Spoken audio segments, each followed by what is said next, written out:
चीज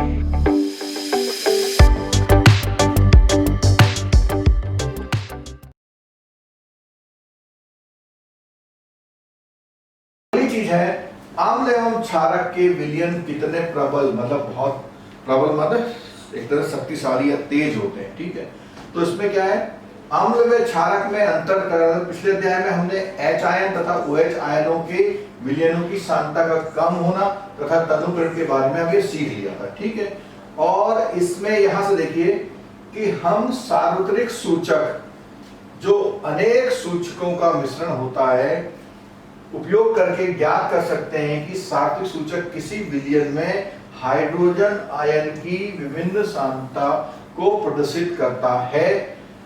अब ये बहुत इंपॉर्टेंट चीज आ रही है बच्चों, ये आपकी परीक्षा में आता है अक्सर। क्या बोल रहा है कि किसी विलयन में उपस्थित हाइड्रोजन आयन की सांद्रता ज्ञात करने के लिए स्केल, इसका नाम है पीएच स्केल। तो कई बार सवाल आता है पीएच स्केल क्या होता है। तो पीएच स्केल क्या होता है कि जो भी विलयन है, कोई भी आपने एक बीकर में कोई चीज ले ली, उसमें H आयन कितने हैं, क्या बोला हमने, उसमें H आयन कितने हैं, ये जो H आयन है इनकी उपस्थिति, उनकी सांद्रता ज्ञात कितनी ज्यादा है या कम है, तो उसमें बोला। और P एक सूचक है और P का मतलब है पुषांश, पोटेंज या पोटेंशियल, पोटेंशियलिटी। किसकी पोटेंशियलिटी, H की। ठीक है, और ये कहा जर्मन का शब्द है और जिसका शब्द क्या होता है, शक्ति, पावर नहीं है, पोटेंशियल। तो जैसे आपने विद्युत विभव सुना होगा तो वहां पोटेंशियल की बात आती है। ठीक है, तो पीएच स्केल सामान्यतः क्या है, शून्य, शून्य होगा तो अधिक अम्लता होगी और शून्य से 14 तक जाएगा तो अधिक क्षारीयता। तो ये जो स्केल है नीचे बना हुआ देखिए बच्चों, ये बना हुआ है, इसको आपको समझ लेना चाहिए क्योंकि जब आप अगली कक्षाओं में रसायन विज्ञान पढ़ेंगे तो ये आपको बहुत जानना जरूरी हो जाएगा। ठीक है, तो इसमें क्या है, पीएच स्केल है, जहां उसने बोला जीरो, जीरो के लिए बोला अधिक अम्लता, यानी ये एसिडिक है,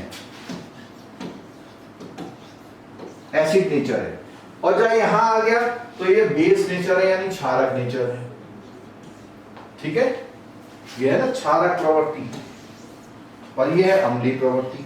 और बीच में एक बिंदु है 7 नंबर, जिसको हमने बोला हुआ उदासीन, यानी अगर किसी का पीएच स्केल 7 है तो उसको हम बोलेंगे उदासीन विलयन, ना तो वो अम्ल है ना वो क्षार है। ठीक, अब जैसे जैसे हमारी ये जो पीएच की वैल्यू 7 से 14 की तरफ जाती जाएगी तो इसका मतलब उसमें OH ज्यादा है। ठीक है, और जैसे जैसे इधर आएगी तो उसमें कौन ज्यादा है, H ज्यादा है। H ज्यादा होने का मतलब अम्लीय प्रवृत्ति और OH ज्यादा होने का मतलब क्षारक क्षमता। ठीक है, तो 7 से कम है तो अम्लीय विलयन है। ठीक, और OH की सांद्रता में वृद्धि होती जा रही है तो क्षार की शक्ति बढ़ती जा रही है। पीएच सार्वत्रिक सूचक अंतर्भारित पेपर द्वारा निर्धारित किया जाता है। ये पीएच का पूरा दे रखा देखो। ठीक है, चलो अब देखो यहां पर एक सारणी दे रखी है, इस सारणी में ये पूछ रहे हैं कि विलयन के पीएच मानों की जांच कीजिए, अपने परीक्षणों को लिखिए और जो भी कुछ है। ठीक है, तो इसमें देखो ये क्या दिया हुआ है, ये पीएच पत्र का जो ये जो एक कागज है, जब वो इन चीजों के संपर्क में आएगा तो उसमें क्या है, उसका लगभग पीएच मान आ जाएगा। और जब पीएच मान आएगा तो अगर वो 7 से ज्यादा आ रहा है तो आप बोलेंगे क्षारक प्रवृत्ति का है, और कम आ रहा है तो बोलेंगे अम्लीय प्रवृत्ति का है, और अगर 7 आ रहा है तो क्या बोलेंगे, उदासीन है। क्या है, उदासीन है। ठीक है, तो ये देखो ये इसका जो दिया हुआ है, जो पत्र दिया हुआ है उसमें क्या बोला हुआ, देखो 0 के आसपास आ रहा जठर रस, जठर ग्रंथि होती है ना, तो उसमें एसिड निकलता है। ठीक, थोड़ा सा और है उससे कम नींबू का रस। और जो पानी को इसमें बोला हुआ है या जो रक्त है, एक सवाल कई बार आता है कि रक्त की कितनी है, तो रक्त की कितनी ले रखी है बच्चों, देखो 7.4, तो वो लगभग यहाँ पे कहीं आती है। ठीक, ऐसी मिल्क ऑफ मैग्नीशिया वो क्षारीय प्रकृति की है। सोडियम हाइड्रोक्साइड लगभग 14 है। तो यहाँ ये लगभग बता दिया, इनके ये मान भी दिए हुए पीएच मान। तो ये प्रश्न आपकी परीक्षा में कभी पूछा जा सकता है और पीएच को आपको समझ जाना चाहिए। ठीक है, यहाँ देखो एक परिभाषा दी हुई है, अम्ल तथा क्षारक की शक्ति विलयन में क्रम से H आयन या OH आयन की संख्या पर निर्भर करती है। यदि हम सांता के हाइड्रोक्लोरिक अम्ल की बात करेंगे, जैसे 1 मोलर विलयन लेंगे तो वह विभिन्न मात्रा में हाइड्रोजन आयन उत्पन्न करेगा। अधिक संख्या में H आयन उत्पन्न करने वालों को प्रबल अम्ल बोलते हैं और कम H आयन वालों को दुर्बल अम्ल बोलते हैं, लेकिन अम्ल बोलेंगे। 7 नंबर आ जाएगा तो उदासीन बोलेंगे। ठीक है, अब अभी मैंने बोला पीएच मान को हमें जो है समझना चाहिए, इसका जीवन में क्या महत्व है। तो हमने बोला हमारा शरीर 7 से 7.8 परास के बीच कार्य करता है। जीवित प्राणी केवल संकीर्ण परास वाला रेंज में ही जीवित रहते हैं। ठीक है, वर्षा के जल का पीएच मान जब 5.6 से कम हो जाता है तो उसी को हम अम्लीय वर्षा कहते हैं। देखो अम्लीय है ना, तो वर्षा अम्लीय कब हो जाएगी, जब उसका पीएच मान क्या हो जाएगा, कितने से कम हो जाएगा, 5.6 से कम। तो जो हमारा स्केल था तो 7 इधर है, 0 इधर है, यहाँ पे बीच में कहीं पे 6 आएगा और 5 आएगा ना, तो यहाँ पे इधर अगर आ जाएगा, इससे इधर कम हो जाएगा 5.6 से, तो उसी को हम उसी वर्षा को अम्लीय वर्षा कहते हैं। ठीक है, एसिड रेन भी बोलते हैं अंग्रेजी में। अम्लीय वर्षा का जल जब नदी में प्रवाहित होता है तो नदी का पीएच मान क्या हो जाता है, कम हो जाता है। कैसे, अगर सपोज कीजिए नदी में पानी है और इसका मान मान लिया 8 है, अब अम्लीय वर्षा हो रही है यानी कम पीएच वाला, मान लिया 4 पीएच वाला इसमें जाएगा पानी, तो इस 8 वाले को क्या करेगा, 7 करेगा, 7 को क्या कर सकता है, 6, तो एसिड की तरफ जाएगा और उसमें जो जलीय जीवधारी होते हैं उनकी स्किन में इफेक्ट आ जाएगा और उनकी उत्तरजीविता क्या हो जाती है, कठिन हो जाती है।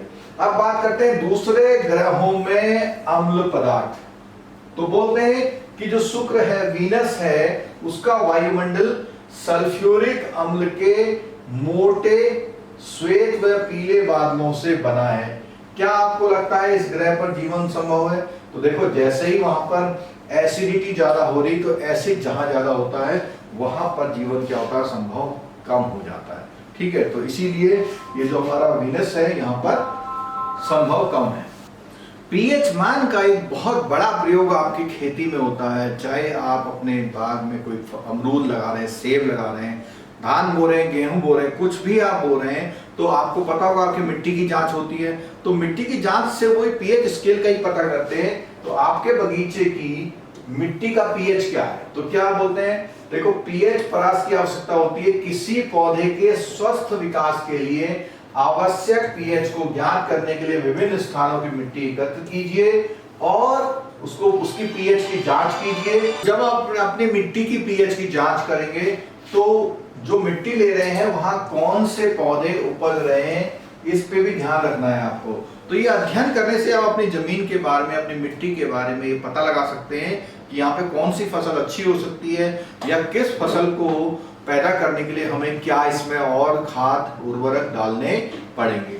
तो इसमें ये है एक बच्चों, ये करते कैसे हैं, इसको आप घर में भी कर सकते हैं। कैसे करेंगे आप, 2 ग्राम मिट्टी एक परख नली में डाल दीजिए। ठीक है, परख नली में 2 ग्राम मिट्टी डाल दीजिए, 2 ग्राम, और उसमें क्या है 5 ml का क्या मिला दीजिए, जल मिला दीजिए और दोनों को बहुत ऐसे से मिक्स कर लीजिए। मिक्स करने के बाद जो छन्नी होती है उस छन्नी से इसको दोबारा से परख नली में इकट्ठा कर लीजिए और जो ये लिक्विड आता है, इस लिक्विड की जांच पीएच, आदर्श मिट्टी के पीएच के संबंध में आपने क्या निष्कर्ष निकाला। जब आप पीएच स्केल में इस जो ये था ना, जिसका नाम निस्यंद लिखा हुआ, निस्यंद का मतलब जो लिक्विड आ रहा है, जो छान करके आ रहा है, उसको निस्यंद बोलते हैं, और उसकी आप पीएच स्केल में जांच कर लीजिए। तो जो पीएच स्केल आता है उससे आप अंदाजा लगा सकते हैं कि आपकी मिट्टी कैसी है और आपको कौन से उर्वरक डालने चाहिए। अब मिट्टी की जांच हो गई, अगली बात है हमारे पाचन तंत्र में पीएच का क्या रोल है। तो क्या बोलते हैं, यह अत्यंत रोचक है कि हमारा उदर यानी कि जिसको हम पेट बोलते हैं, हाइड्रोक्लोरिक एसिड उत्पन्न करता है। यानी हमारा पेट क्या बनाता है, HCl। जो हाइड्रोक्लोरिक एसिड बनाता है उससे हमारा खाना पचता है, उससे हमारा खाना जो होता है पचता है। पूरा आप हाइड्रोक्लोरिक जो एसिड है उससे आपका खाना पचेगा, ठीक है। अपच की स्थिति में अत्यधिक मात्रा में अम्ल उत्पन्न होता है, जिसके कारण उदर में दर्द यानी एसिड की वजह से दर्द होता है, जलन लगती है पेट में, ठीक है। और इसके लिए क्या करते हैं, इस दर्द से मुक्त होने के लिए एंटासिड यानी जो एसिड को मारने वाले क्षारकों का उपयोग किया जाता है। यानी जो हम दवाई खाते हैं वो क्षारक होती है, तो वो क्या करते हैं, क्षारक और एसिड जो पेट में बना उनसे रिएक्शन करके थोड़ा जल थोड़ा सा में शांति देती है। और एक उपचार आपने अवश्य सुझाया होगा, एंटीएसिड अम्ल की अधिक मात्रा को उदासीन करने के लिए magnesium hydroxide, milk of magnesia इसका नाम रखा हुआ है, जैसे दुर्बल क्षार का उपयोग किया था। ऐसा भी नहीं कि बहुत वो नहीं करते हैं, बहुत बड़ा हाई लेवल का क्षार नहीं, जो बहुत एक दुर्बल क्षार है उसका उपयोग किया। वो दवाई के रूप में जब हम खाते हैं तो उससे क्या होता है, हमारा जो एसिड वाला मामला है वो ठीक हो जाता है, ठीक है। अगली बात है इसमें बच्चों कि दांतों में क्या प्रभाव पड़ता है। तो मुंह में पीएच का मान इतने से कम होने पर दांतों में क्षय प्रारंभ हो। तो कहने का मतलब है कि बार बार वही बात आ रही कि 7 पे उदासीन है और 14 है और 0 है। तो 7 में बोला 5.5, 5.5 से अगर कम होगा तो वो एसिड बनेगा और एसिड हमारे दांतों को नुकसान पहुंचाता है, ठीक है। तो इसमें बोला हुआ है कि दांतों का एनेमल, जो दांत में जो चमक होती है, calcium hydroxy apatite, calcium hydroxy apatite एक नाम है केमिकल का। कैल्शियम फॉस्फेट का एक क्रिस्टली रूप होता है, क्रिस्टल माने दाने, जो शरीर का सबसे कठोर पदार्थ है। यह जल में नहीं घुलता, लेकिन मुंह का पीएच का मान अगर इससे कम हो जाएगा तो ये क्या हो जाएगा, संक्षारित हो जाता है और मुंह में उपस्थित बैक्टीरिया भोजन के पश्चात मुंह में अवशिष्ट शर्करा एवं खाद्य पदार्थों का निम्नीकरण करके अम्ल उत्पन्न करते हैं। तो अगर क्या होगा कि आपका ये 5.5 से कम होगा तो मुंह में जो बैक्टीरिया होते हैं, भोजन के पश्चात मुंह में जो शर्करा ग्लूकोज बनता है वो खाद्य पदार्थों का निम्नीकरण करके अम्ल उत्पन्न करते हैं। भोजन के बाद मुंह साफ करने से इससे बचाव, तभी कहते हैं ना खाने के बाद कुल्ला करना, ठीक है। मुंह की सफाई के लिए क्षारकीय दंत मंजन का उपयोग करने से अम्ल अधिक मात्रा को उदासीन किया जा सकता है, जिसके परिणाम स्वरूप दंत क्षय को रोका। देखो इसका उदाहरण मैं आपको दे सकता हूं। आप लोगों ने सुना होगा कि कई जगह क्या होता है कि नमक जो होता है, नमक से भी हम लोग ब्रश करते हैं। तो नमक एक क्षारक प्रवृत्ति है, तो उससे क्या होता है, जो हमारे मुंह में जो एसिड बन गया है वो उसको सही कर देता है, तो हमारे दांतों की उम्र थोड़ी बढ़ती है। लेकिन हमें बहुत ज्यादा नमक का भी इस्तेमाल नहीं करना है, ठीक है।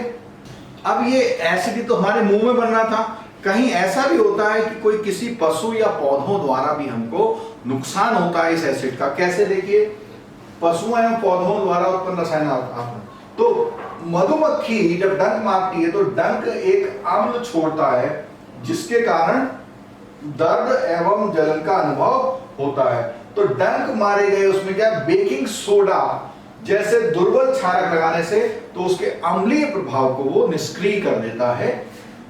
नेटल के डंक वाले बाल मेथेनाइक अम्ल छोड़ जाते हैं, जिसके कारण जलन में, तो ये जो डंक होता है पशुओं में या पौधों में, कई बार होता है ना किसी घास के लगने से भी, कांटे से भी वो होता है, ठीक है। प्राकृतिक उदासीनीकरण के विकल्प देती है, यानी प्रकृति में खुद ही इस चीजों को करना। क्या बोलता है, नेटल एक शाकीय पौधा है, ठीक है, जंगलों में होता है, पत्तों में डंक नुमा बाल होते हैं और गलती से छू जाए तो डंक जैसा दर्द होता है।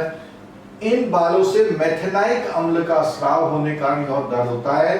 पारंपरिक तौर पर इसका इलाज डंक वाले स्थान पर डाक पौधे की पत्ती रगड़कर, तो अगर मान लीजिए इस पौधे से लग भी जाए तो उसमें आपको बोला डाक पत्ती, पौधों की पत्ती रगड़ के आता है। ये पौधे अधिकतर नेटल के पास ही पैदा होते हैं, देखिए उसका इलाज भी वही है। तो प्राकृतिक उदासीनीकरण का विकल्प, क्या आप डाक पौधे की प्रकृति का अनुमान लगा सकते हैं? तो निश्चित रूप से, क्योंकि ये एक अम्ल है तो इसकी प्रकृति कैसी होगी? क्षारीय प्रवृत्ति होगी। ठीक है बच्चों,